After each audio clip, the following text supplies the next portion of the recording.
An easygoing and educational story about Queen Margareta, who is part of fabulous history. With humor and warmth, the children and adults listen to history during the bedtime story. Margareta, what a girl. Yeah, maybe she wasn't the nicest at all times. But she was tough. In the 14th century, it was mostly guys who decided, although Margareta ignored it. Girl power. But when she was little, her father, who was king in the country of Denmark, decided. One day, when she was only 4 years old, he said she would soon marry a guy named Hakan, absolutely crazy. A few years later it was time for the wedding. Margareta don't know what is happening when you are small, you want to play and have fun. In addition, Hakan was much older than her.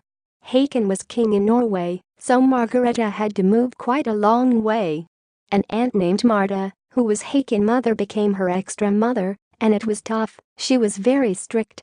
Now Margareta has grown up and became a determined lady. But her first time as an adult was not fun, because first, her father died, then her husband Hakan, then her only son Olaf. Poor Margareta. Now she suddenly needs to take care of Denmark and Norway, all alone.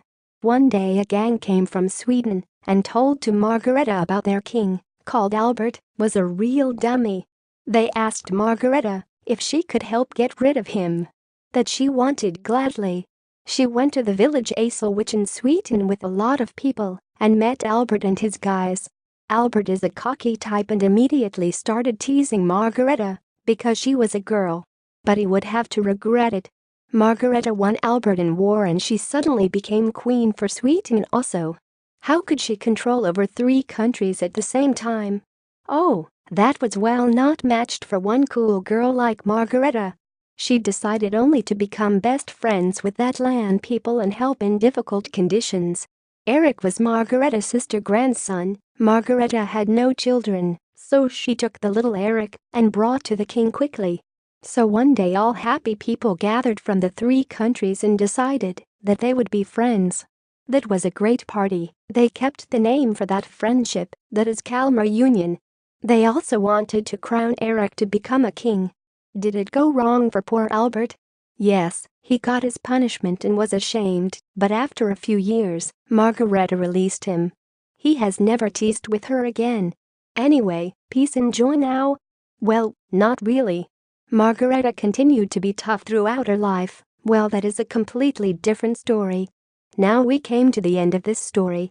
What should we learn from this story? Well, difficulty is part of our life we should come across and win our life. To hear more stories, subscribe, like, share this video.